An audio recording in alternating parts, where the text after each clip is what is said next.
warm welcome to this PCR webinar entitled Bioresorbable Scaffolds, New Evidence and Clinical Applications. My name is Michael Haude from Neuss in Germany.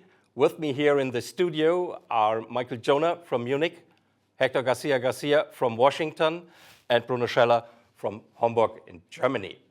So, what are we going to talk about today? Bioresorbable scaffolds, in particular, the latest version of the resorbable magnesium scaffold called FreeSolve. So our objectives are to learn about this latest resorbable magnesium scaffold technology, to reflect on available preclinical and clinical data for this resorbable device, and to discuss about current and future applications for the FreeSolve. So let's start with the preclinical data that we have available for that device. And it's my pleasure to invite Michael Jonah, who is very deep in the field, to share with us the information. Michael, please. Thank you very much, Michael. Also from my end, I'm happy to be part of this webinar. Thank you. So let's start with the four main goals that we had when the idea was to come up with a new refined bioresorbable scaffold made from magnesium alloy. And you can see the first and foremost point is to increase durability of radial support, while it was also aimed to keep the total resorption time at approximately 12 months. And you can see this was achieved with a new BIOMAG-I alloy, which is mainly composed, of course, of magnesium and a minor share of aluminum. You can see, second, that strut thickness was reduced significantly, and we'll talk about this in a moment. There is improved radiopacity with a completely new marker concept. And fourth, the increased size portfolio, which we will also discuss later on.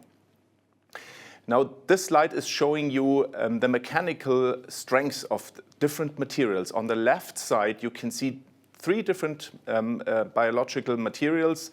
Magnesium, as you can see in the MAG-I alloy, stainless steel, which you know well, and PLLA, which is a relatively soft polymer. And you can see that the magnesium alloy performs in a stress-strain curve just in between stainless steel and this relatively soft polymer. Now, on the right-hand side, you can see a comparison of the predecessor device, the MAG-I, compared to the contemporary FreeSolve or DREAMS 3G device. And you can see that there was a significant improvement in mechanical properties. Now, very important point we already mentioned is the strut thickness. And you can see then when you look at diameters of 3.0 and 3.5 millimeters, which will probably be most of the devices that are implanted, you have a strut thickness of 117 micrometers. For the smaller device, the 2.5 millimeter in diameter, you have actually 99 micrometers, and only for the 4.0 device, it is still at 147 micrometers. Now, we assessed the pace of degradation in a preclinical study, specifically investigating MAG-I against the contemporary FreeSolve device. And you can see different time points, starting from 28 days all the way up to 365 days. And what you can see in general, what I already mentioned initially, is that the resorption time is relatively constant. No such dramatic differences at all the time points between MAG-I and FreeSolve, all the way up to 12 months. And you can see that 99.6%, so almost everything of the magnesium is degraded at 12 months. And you can also visualize that when you use optical coherence tomography, and you can see early on, post-procedure, when you look at this, it looks like an everyday metallic stent, drug-eluting stent that you implant. There's shadowing of the stent struts. But then you see at 6 months that the light starts to penetrate through the stent struts. And at 12 months, most of the stent struts are actually invisible. Only very few can be detected at this time point. So what about the degradation? This is critically important, of course, and nothing dramatically changed to what we had already known from the MAG-I predecessor device.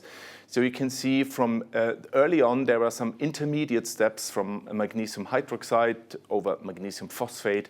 But most importantly is the final end product, and that's amorphous calcium phosphate with a relatively high water content, which makes it soft. It's not a very stiff and tight calcium. It's a very soft phosphate.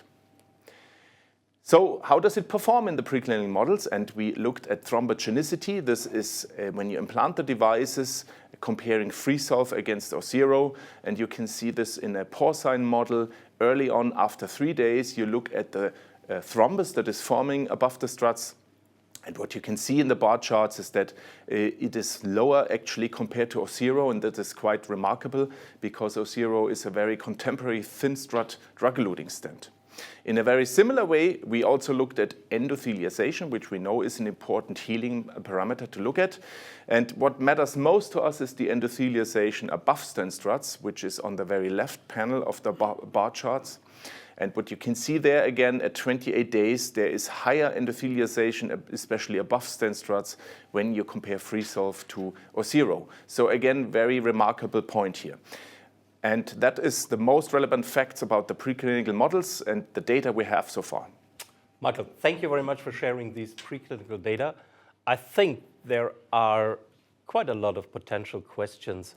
One question that always pops up when we talk about scaffolds: what is the ideal match of scaffolding time with adequate radial strength versus resorption time, so disappearing of the device? Yes, good point. And what we know from the learnings before, from the studies with MAG-I especially, is that 12 months seems to be a quite appropriate time for degradation. As a matter of fact, it was shown to be very helpful, and we don't want to have these very prolonged degradation times. On the other hand, within this 12 months time frame, we want to achieve high enough radial support as long as ever possible. And we know at least what we have to achieve is something in the range between 3 to 6 months. Okay, thank you, Michael.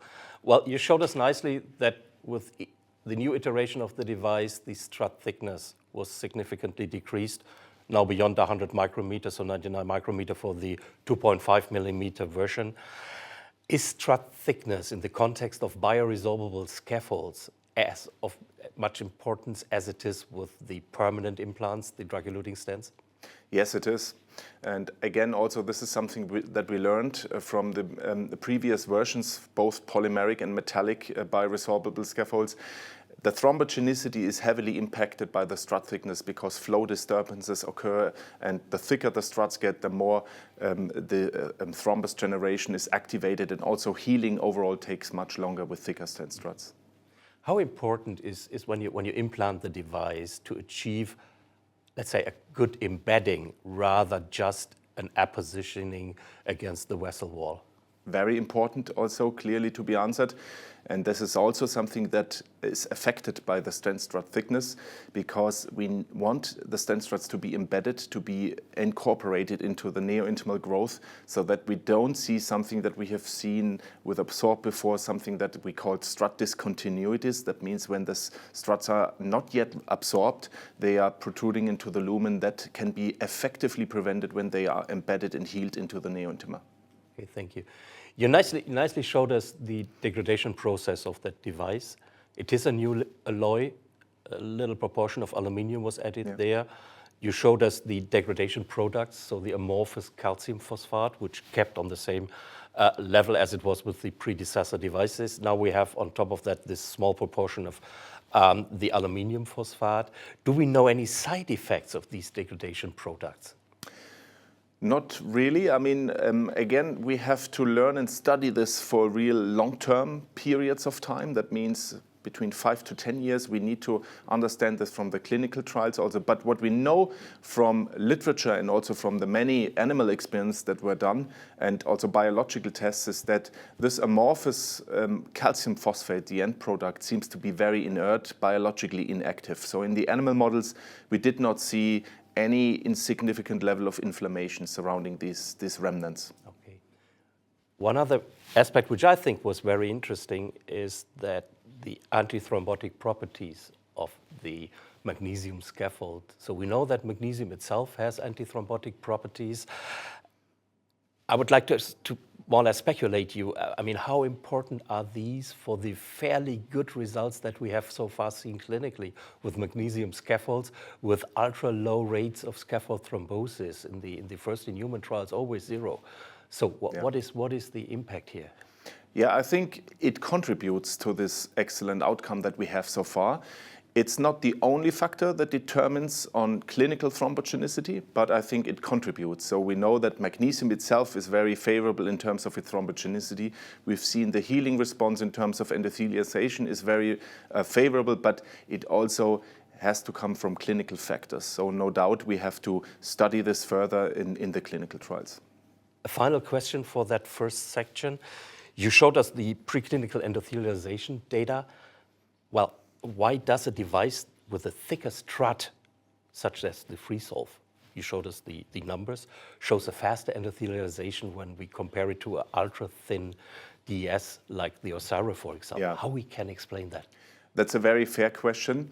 And quite honestly, we observed this very consistently in all the series of animal experiments that we had done. And one of the potential explanations, of course, is then, first of all, again, we have a very biocompatible material here. But second and foremost, I believe, is more affecting the rate of endothelialization is that from these contemporary drug-eluting stents like Osira also, we have a much faster early-on release of drug. So higher drug count, anti-proliferative drug is achieved in the drug-eluting stent when compared to MAG-Maris or to its following device, the DreamStreet-G. And that means that the endothelial cells can grow much better onto these stent struts in the bioresorbable scaffold when compared to the metallic drug-eluting stent. Michael, thank you so much. So let's move from the preclinical aspects to the clinical aspects. It's my pleasure to welcome Hector Garcia. Hector has huge access to all the clinical data related to bioresorbable magnesium scaffolds, also in particular of the first in human data of the BIOMAG-I with this latest device. So he did all the imaging analysis, so he has access to all data. Hector, please tell us about the key data that we have from the clinical side for the Freesolve. Thank you, Michael, for having me here in Paris. It's a great pleasure to talk about this topic, very relevant these days. So this is data from the BIOMAG-I study. And these two curves compare in red the past generation and in blue the current generation, which is the Freesolve. And everyone can read here, I mean, the lead loss significantly improved from 0.39 to 0.24. And that is an important metric that we can discuss later on. But maybe even more importantly, Michael, here is the clinical data through 24 months. Very, very relevant data, particularly the bottom row, the scaffold thrombosis. We have not seen one single scaffold thrombosis. And this goes back maybe to the thrombogenicity aspect that you were discussing with Michael Joner. We have got 4 clinical TLRs that we can discuss later as well, but the clinical data as a whole looks very promising, I would say more than promising, and hopefully this would give us enough confidence to go into the next phase that we can also discuss.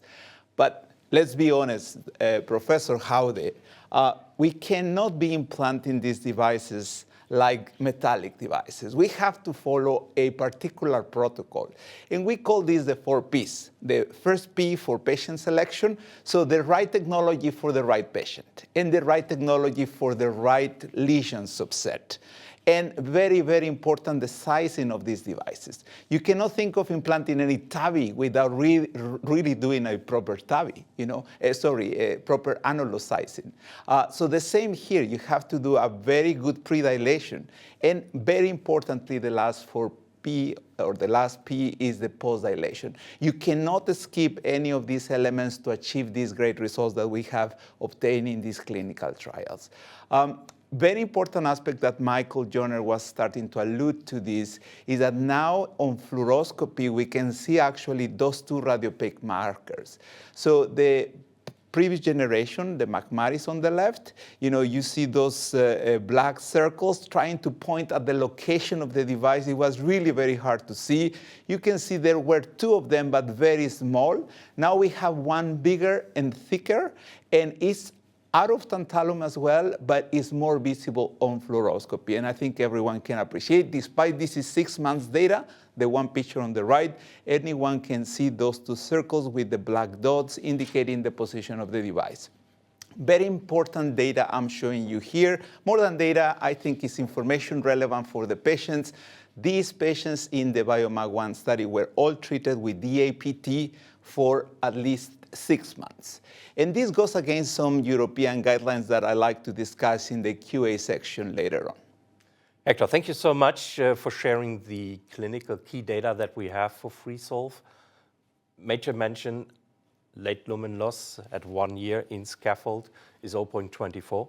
This is very close to what we know for permanent drug-eluting stents. So the last gap has been closed. My question is always, is that factor of late lumen loss with scaffolds as important as it is with permanent metallic devices?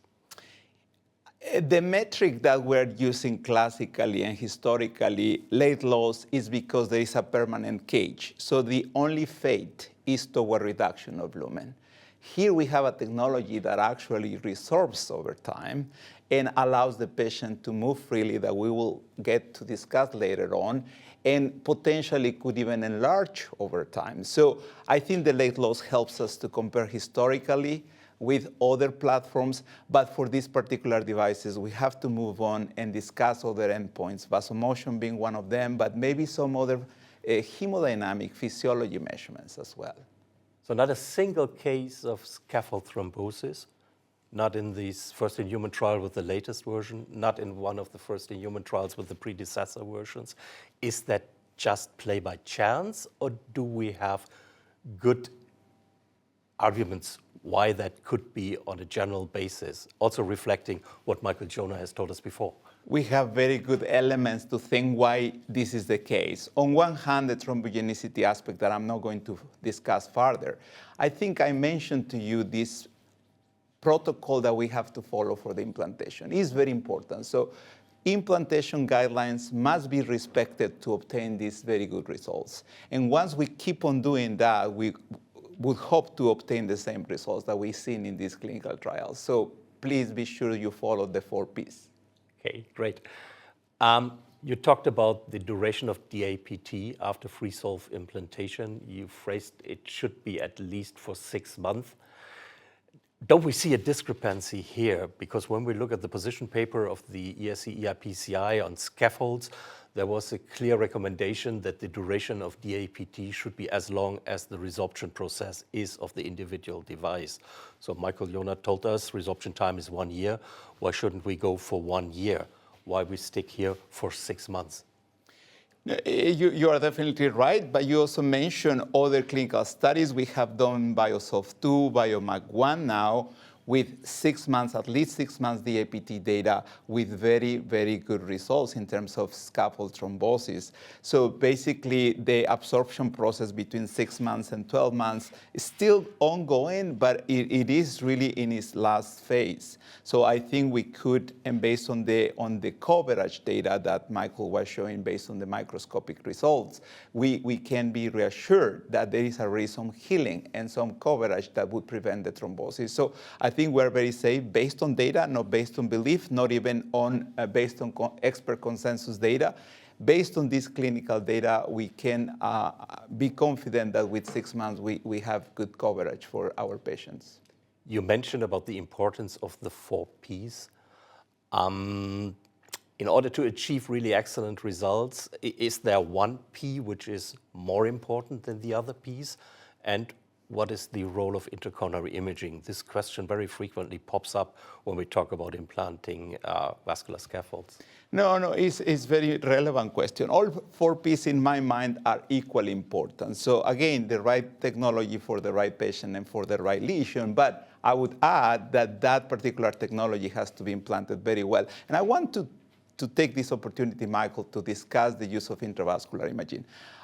We have used it in all these clinical trials because we wanted to document absorption and integration of the device into the coronary vessels. However, of course, the data was available, and I could think that some of the colleagues were using the data, intravascular imaging data, to size the device properly and to actually achieve good results. And that might be contributing to the excellent clinical outcomes that we have in these trials. So I would say all are equal, but I would think and invite, if available, to use intravascular imaging to also optimize the results. You mentioned FreeSolve. Despite it is a metallic device, it is not radiopaque, so we cannot identify it by itself. We need to have this radiopaque markers. The marker concept has been improved. So the question is, for the implantation mode, pretty easily to be used and to be identified. How is it on the long-term run? Let's say 6 months later, 1 year later, 2 years later, can we still identify these markers to see from where to where the segment was scaffolded? Indeed, we do see the radiopaque markers forever. So the longest clinical data with imaging, intravascular or non-invasive, as we are going to see later on, has allowed us to really look at the presence and the permanent presence of those radiopaque markers. So we are going to continue to see that on the vessel wall of the patients as a historical marker of the treated segment. Hector, considering all the data that you have showed us clinically for the first in-human trial, the BIOMAG-I, is the time now ripe to move into a prospective randomized trial against a DES to really see where is the position of that technology in our coronary interventional armamentarium?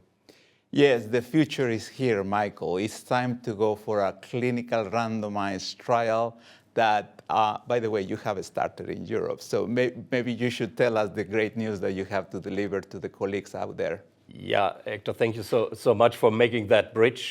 This is the BIOMAG-II trial. This will be the ultimate trial in order to find the position of the resorbable magnesium scaffold technology in our armamentarium to treat coronary lesions. It's a large trial, 1,859 subjects being included with de novo lesions and being 2-to-1 randomized to either receiving a freesolve or as a comparator, a well-known drug-eluting stent, the Xience. What is important, randomization will be done after optimal lesion preparation. Only if that is achieved, the patient will be randomized within the trial. So I think this is also important because we're going to see what will be the effect of a good, very good lesion preparation for the overall outcome of these strategies. The primary endpoint is target lesion failure at 12 months, and patients will be followed up to 5 years. There will be numerous different secondary endpoints, very well-known ones, but this is a clinical endpoint trial, and that gives us the answer on that technology. So I think it is very important to reflect a little bit on which patients we want to see in that trial and which patients maybe also in general might be addressed with the freesolve, since it is now CE marked and it is clinically available outside of trials.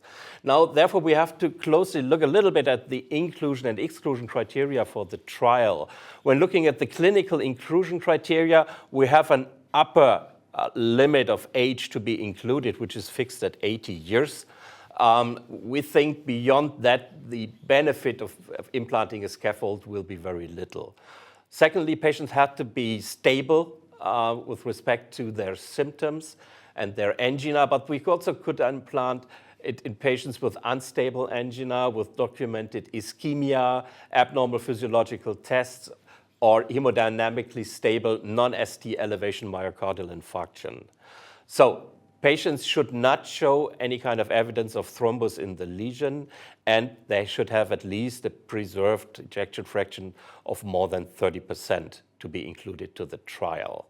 When we look at angiographic inclusion criteria, they are mainly related to the available portfolio of sizes for the freesolve. So we can implant it in vessel sizes from 2.5 to 4.2 millimeter in diameter. We for sure will not go beyond that limit of 2.5 millimeter. That was one question coming from our audience. So the limit is 2.5 millimeter. Lesion length is 28 millimeters or shorter, again related to the length size of the portfolio. And we want to exclude totally occluded arteries. So no CTO, no 100% stenosis. When we look at the clinical exclusion criteria, STEMI is for sure to be excluded, but also a STEMI which is happening 3 days before. We want not to see patients being on hemodialysis or having a severely impaired renal function. This has to do something with contrast medium application on the one side. On the other side, these kind of patients mostly have very calcified lesions, which we come later on, is an exclusion criteria. And of course, any known allergy against any drug that has to be applied or any component of the devices is exclusion criteria. When we look at angiographic exclusion criteria, again, no left main disease, major reason because of the sizing of the devices, no CTO, benefit will be questionable for scaffolds in that scenario, no visible thrombus in the target vessel, no ostial lesion, neither LAD nor circumflex nor right coronary artery. And when we go to side branches, bifurcations, a side branch larger than 2 millimeter is an exclusion criteria because these kind of lesions mostly require a two-device strategy. And then, of course, arterial venous grafts had to be excluded. One other aspect which is important and which reflects on one of the piece of the 4Ps Hector mentioned is if we are not able to achieve a residual stenosis of less than 20% by visual estimation for our lesion preparation, then this patient should not be included. The DAPT regimen, we follow what was recommended in the BIOMAG-I, so a 6-month period of DAPT. We can use or we can include patients being on oral anticoagulation because of AFib. Here we should try to adhere to the length of the DAPT as mentioned before. So having said that, intercoronary imaging in the trial is not mandatory. We want to practice it as mostly done with these kind of lesions in our daily practice without intercoronary imaging. You can use intercoronary imaging in order to assist or adhere to the angiographic inclusion criteria and exclusion criteria, in particular if it's doubtful of the size. And you can, of course, use it when a bailout situation is going to come. Now, this is the portfolio of device matrix. You can see the matrix that we have ranging in diameter between 2.5 and 4.0 for the FreeSolve, and in lengths between 13 and 30 millimeters. And you can see the corresponding size portfolio for the Science family. Now, having said this, I would like, Hector, to give the word to you to reflect a little bit on indications where we could use the FreeSolve under daily conditions outside of a trial. Thank you. Michael, this is a table that I taken from this consensus expert panel published already 8 years ago. Fast forward through today, we're still following the same indications in terms of patient and lesion characteristics. So on the left, actually, for you out there listening to us and watching this webinar, we have a proximal right coronary artery that is actually very curved. And you know, one of the patients included in one of the trials that we've been discussing is this particular patient. And despite it was a beautiful curvature, natural curvature where the lesion was, the scaffold was sitting there and opposing nicely and conforming to the geometry of this vessel. So this is the classical situation where we could think of using the device.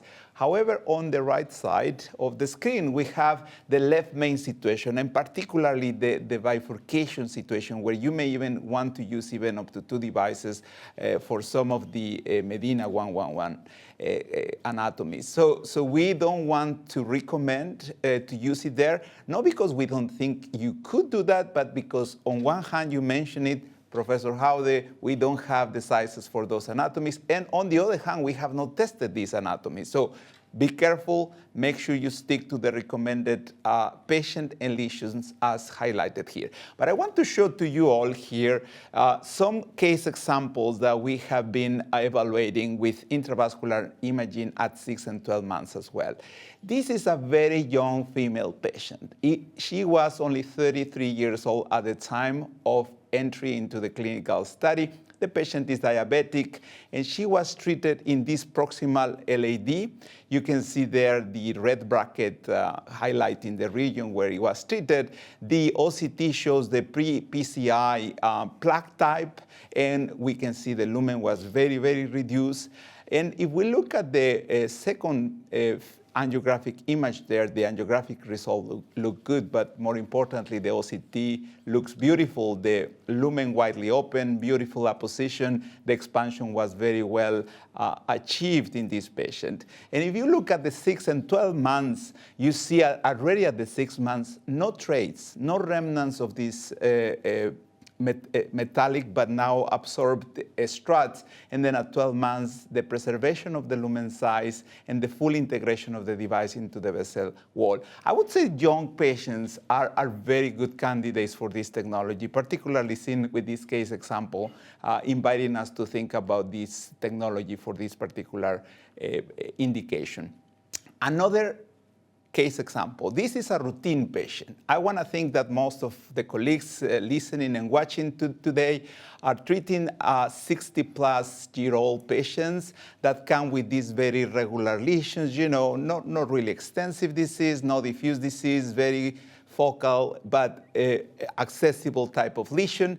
On the IBUS you can see some calcification, but not excessive. And if you look at the results post-PCI, angiographically and by IBUS, very good results. But the reason why I wanted to use this example is to highlight the following fact.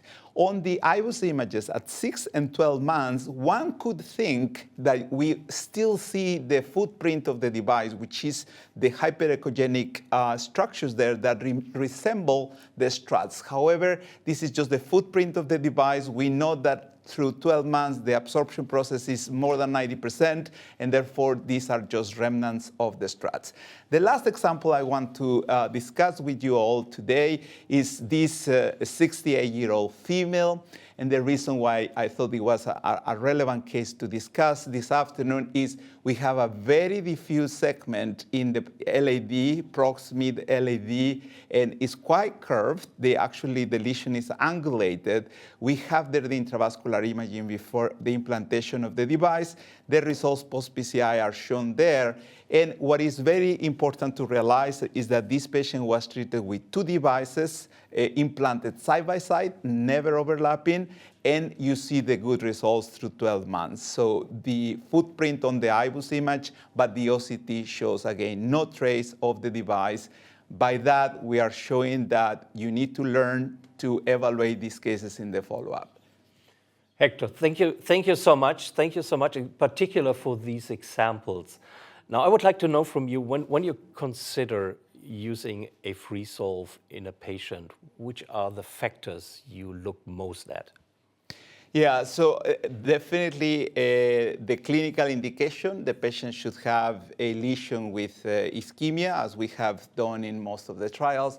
The lesion doesn't have to be a type A lesion, but we have not tested heavily complex PCI type of procedures in the clinical trials. So I would say a routine patient is an excellent candidate.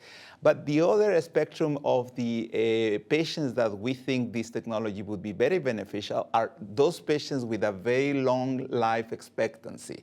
Why? Because we may need to redo procedures in the same artery, and by not having a metallic piece interfering with the second procedure, it would always be a good choice for that type of patients.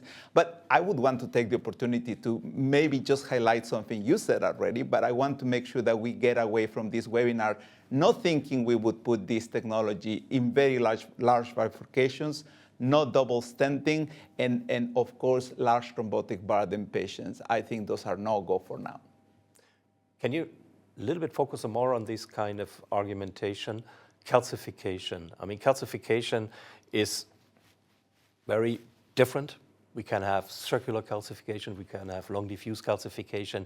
How much calcification you would accept to say, okay, this is good for going with the freesolve, and how much is not good to go with it? Yeah, I'll answer the second part because it's easier. So what we have not included in this clinical trial is severe calcification. Severe calcification is defined by 360 degrees of calcium or 3 quadrants but extending for more than 5 millimeters. Those patients have not been studied. I'm not suggesting it shouldn't be used ever. It's just that a dedicated study needs to happen before we can recommend that. What I know, looking at all these angiograms and IBUS collected in these clinical trials, is that there is always some degree of calcification. Even in some of our publications, some 2 quadrants, 3 quadrants, but no more than that have been collected and enrolled in our studies. So there is always some degree of calcification, and we think it would work. And there is a specific publication that Michael Joyner will show later, where actually this type of moderate calcified vessels do well in the follow-up. Let's talk a little bit about the bifurcation, because this is something which is quite frequently asked. 2-device bifurcation PCI strategy, I mean, a resorbable device should be the ideal concept. You see, you can totally construct the bifurcation and the device is going to disappear. So why not at this time? Yeah, the answer is very clear. We have an expansion limit. So when you implant the device in the main artery and you are thinking of implanting a second device on the daughter or on the side branch, you need to expand, open, as we say, open the ostium of the main artery device, and that would fracture or potentially could fracture the device. And we don't want to have that complication. So basically, it's the expansion limit. We can only inflate it to a certain degree or post-dilate it to a certain degree. And we think the two-device bifurcation scenario is inviting for complications, and we don't want to encourage that. Some questions always tell me that if you now go with the FreeSolve into a commercial implantation, so outside of a trial, you have to do that under the control of intercoronary imaging. You agree with that statement? Yes and no. You're asking the wrong person. So everyone out there knows me for intravascular imaging. So the answer, the right away answer should be yes, but no, actually. So in the clinical trials that we have done, and you've been the PI, you know that very well, but for the audience here, the patients are doing very well without intravascular imaging. We only have 3% TLF at 12 months. You know, there is no events. I don't think there is margin to gain with the use of intravascular imaging just because the technology in this particular population with this type of lesions is performing very well. Thank you, Hector. A final question, which I think is practically important. Once you have implanted your FreeSolve and you have a relevant, substantial, distal or proximal dissection persisting, how to proceed? Yes, so the indication should be to implant a second FreeSolve device, if possible at all, but any other drug-eluting stent would work as well. If you were to implant a second FreeSolve, make sure you don't do overlapping. You do side-by-side implantation, covering the dissection site, of course.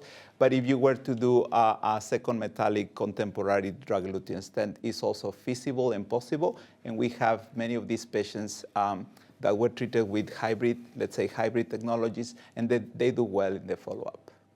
Hector, thank you so much. Thank you for answering all of these practical questions. Well, I mean, the bioresorbable scaffold technology was attempting the aspect that when we do a PCI procedure, we only for a certain time need a scaffolding of the vessel. And then ideally, after resorption, nothing is left behind. And this slogan, "Don't leave anything behind," is on the market now for years. And it is mainly attributed to a PCI procedure with a drug-coated balloon. And I think it's very worthwhile to reflect a little bit about these two technologies, a DCB-PCI and a PCI using a resorbable scaffold. And therefore, I'm quite happy to ask Bruno Scheller, who's in the field of DCBs for decades right now, to give us an answer and a reflection on these two strategies. Bruno.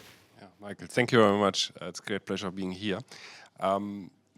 We know from the drug-eluting stent trials that you have very good results in the first year with drug-eluting stents, but after the first year, you have to pay a price. And this price is a device-related event rate in the range of 2 to 3%. And it's independent if you implant a bare metal stent, if you implant a first-generation drug-eluting stent or a later drug-eluting stent.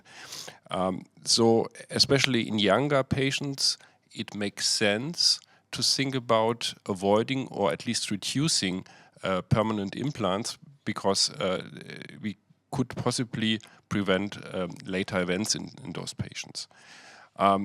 This is, for example, a case control series of Korea, from Korea, where patients with multivessel disease were treated either with a primary stent approach, that means every lesion was stented with drug-eluting stent, or a DCB-only approach, which means you decide, depending on the result of your lesion preparation, if you implant a drug-eluting stent or use only DCB for local drug delivery.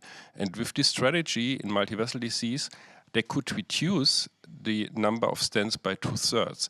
And this reduction of stents was associated up to 2 years with significant reduction in major adverse cardiac events. So we have clear data, clear hints that the reduction, the number or the length of stents may result in better clinical outcome.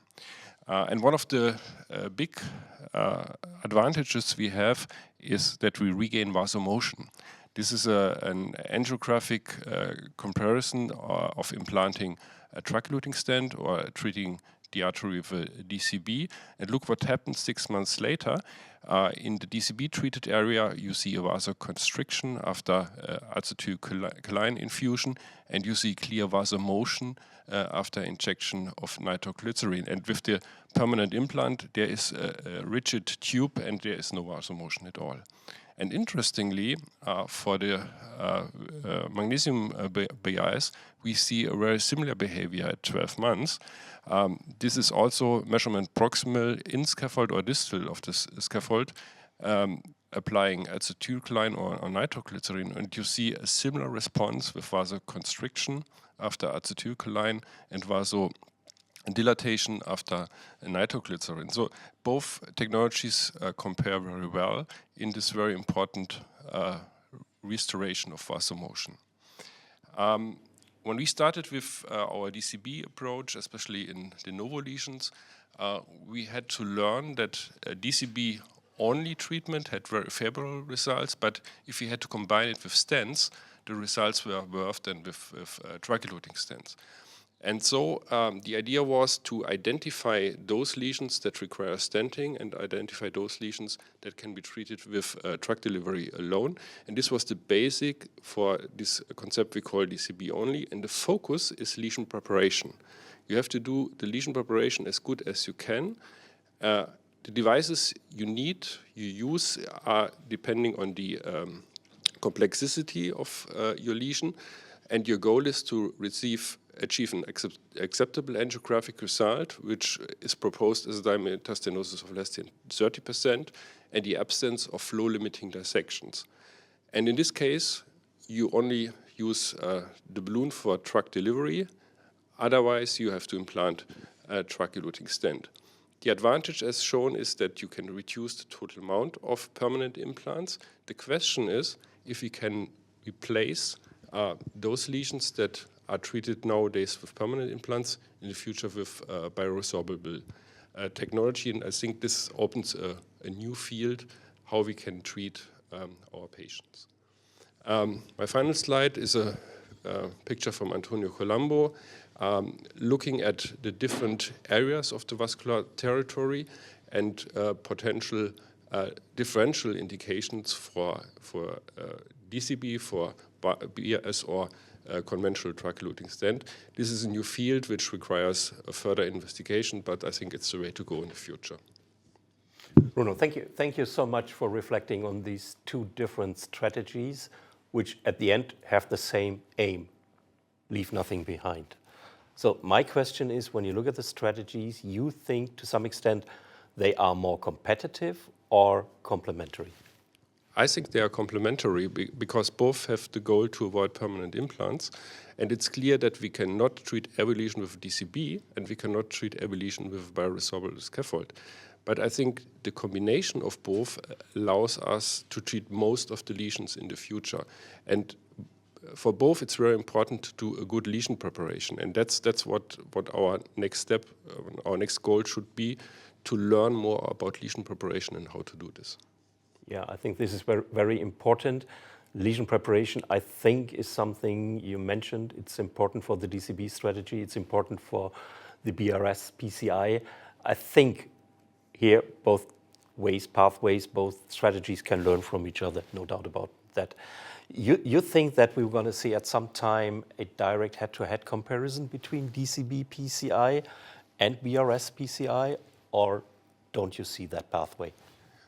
It's possible that there will be trials doing that, but I don't think this makes much sense because meanwhile, I think we have to think about strategies, how we treat the patients, independently if what we do with the specific lesion at the end of the procedure. I think it's more important to show or to look if leaving nothing behind therapy with a combination of DCB and BRS really reduces those long-term effects that we see with a primary stent approach. Okay, thank you so much. Clear answer. We have seen what has been done so far with that technology. I think it is now worthwhile to reflect a little bit on potential future applications. And first I would like to ask Michael Jona to give his point of view on something like plug sealing. Michael.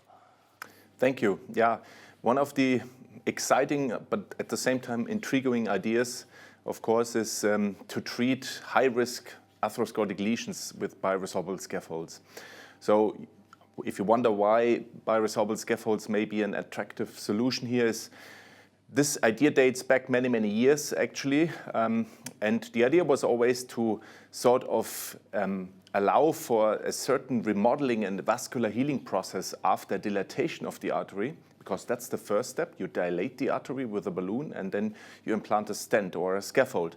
And if such a scaffold would allow for a nice embedding of the struts and also some neointimal growth, means formation of a fibrous cap, new healing cap, on top of those very high-risk necrotic cores, this would be ideal for the interventional cardiologist, because in that way we could resolve the concern that is arising from these high-risk lesions.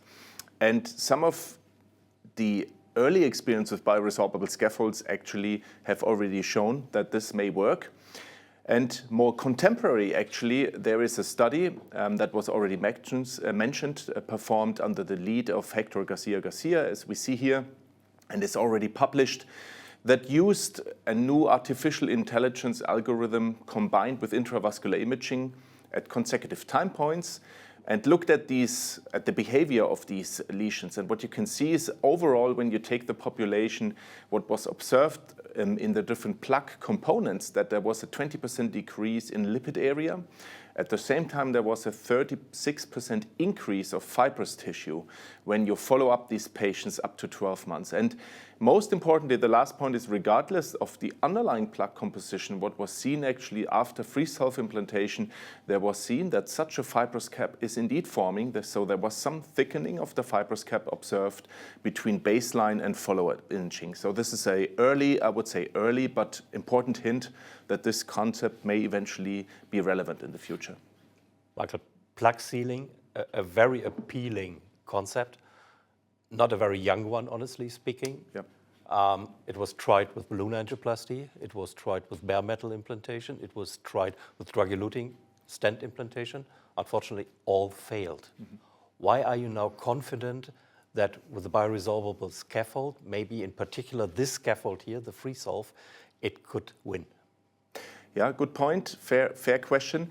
Again, you're right in saying it's not the newest idea. It was born many, many decades ago, and it was already attempted with the earliest generation bioresorbable scaffolds, as we remember back. Not everything that we experienced with Absorb, with the PLLA scaffold, was naturally a bad thing to occur. As a matter of fact, something that worked out quite well, I believe, is the formation of new fibrous cap, and that was seen. And the reason why this may work better with bioresorbable scaffolds in general is that they allow also for a natural healing process and remodeling process of the artery to evolve over time, which does not happen when you penetrate metallic permanent struts into the necrotic core.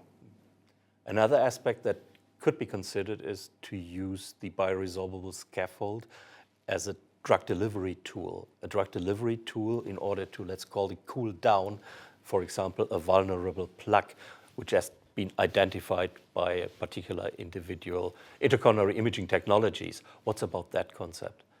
Yeah, again, a very exciting, intriguing, but also important concept. I think we have to think about the future, and the future is individualized patient care. So far, we've very much invested on antiproliferative drugs to be embedded into the scaffolds and stents that inhibit smooth muscle cell proliferation. But in the future, I think we definitely can think about incorporating other drugs that may passivate the lesion, that may reduce the lipid burden, as we know it from many pharmacological concepts. I think this is a new and innovative project and that we should definitely think about in our future patient care. Yeah. Hector, you have another consideration for FreeSolve as a future application. Yeah, so we always been thinking of bringing the patients back, particularly when they develop symptoms over time after the first PCI, and we want to know what's happening with their coronary treatments, and particularly with regards to the segment that was intervened. With metallic platforms, because they are permanent and they produce this blooming artifact on CTA, you cannot image them. So here I have an example where a patient was treated again in the prox-middle AD, and you see the angiograms before and after. These patients could technically be followed up non-invasively. You know, these scans take 10 minutes, they are ambulatory, and you can see clearly on the middle panel there the two radiopaque markers indicating the segment where the patient was treated. You can clearly compare that segment with the proximal and distal and see is no disease, no restenosis, no obstruction, and so you can technically follow up those patients with these technologies. Even more on the right, you can see a panel where we can do even some physiology derived from CTA. So these technologies allow non-invasive, which is very convenient for the patients at the cost of minimum radiation these days, because most of protocols have very low radiation dose for this type of images. So non-invasive imaging can be performed in these bioresorbable metallic implants. Thank you, Hector. Let me just ask you, you think that this device, which is by itself not radiopaque, you see we only see the markers proximal distally, could then be a better way to control our PCI result by CT scanning on the long-term run rather than the permanent, even ultra-thin strut DES? Yes, so I think, Michael, what we are discussing right now is just the tip of the iceberg. The way I see using CTA technology in general is for screening of the patients already in the diagnosis phase, for guiding even the PCI procedure, and now to follow up on those patients. So CTA came to stay with us and to be part of our everyday evaluation for the whole spectrum of the CAD patients, not only for the PCI patients, starting with the diagnosis phase and then following up after PCI. So I think the technology with the new photon counting approach is even becoming more suitable for nearly every type of intervention that we're doing in their coronary. Thank you, Hector.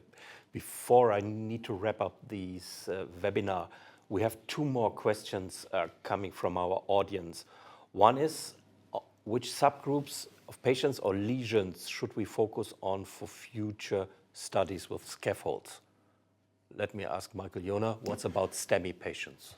Yeah, I think it's a fair question, and it's also smart and good to exclude these patients for now, because we have to do a stepwise process here and really understand carefully. I think that's the demand that we have also in responsibility to our patients. But for sure, for me personally, this is the next step to go. We need to study the behavior of this device in the setting of STEMI. I was talking about high-risk lesions that goes into a similar direction. My personal belief is that they will outperform drug-eluting stents in the specific setting because of the excellent biocompatibility data, etc., and the oftentimes soft lesions. But we will need to study this carefully in the setting of a clinical randomized controlled trial. Hector, any idea? You are a trialist. Any idea for a scaffold trial? Yeah, of course, Michael alluded to the preemptive treatment of non-obstructive disease. I would actually add, the type of lesion that we see in every routine patient. So basically, this technology should be used and could be used, as also Bruno was mentioning, in most of the lesion subset. I think we just gave the audience 3 red flags: one, the STEMI, the left main, and maybe the bifurcation with the 2 metallic devices. The severely calcified lesions could be the 4th, but we still have a huge hope that that would work. Bruno, you have any idea for a good trial with the scaffold? As I said before, I think after identifying really those lesions that can be treated, It is the combination with other non-permanent implants, methods for local drug delivery, and I think that's the way to go in the future. Thank you. The final question is, to some extent, a difficult one. On the other side, quite easy to answer. One question asked, which is the best scaffold in the market?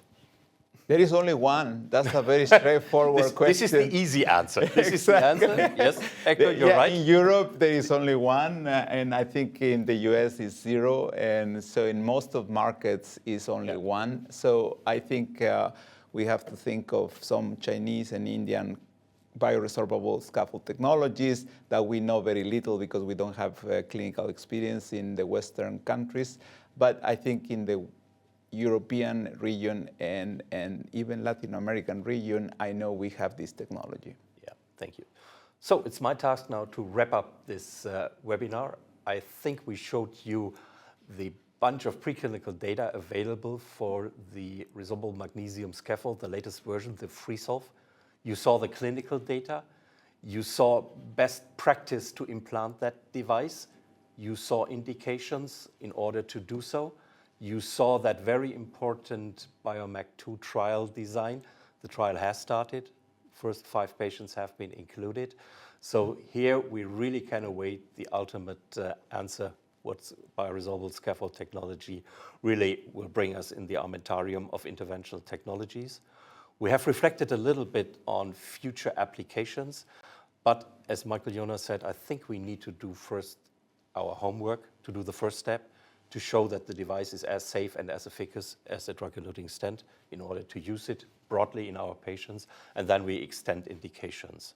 So having said that, I personally thank all of you for joining me here and doing this webinar, and for you as the audience to switch on and join us for the last 60 minutes. Thank you very much.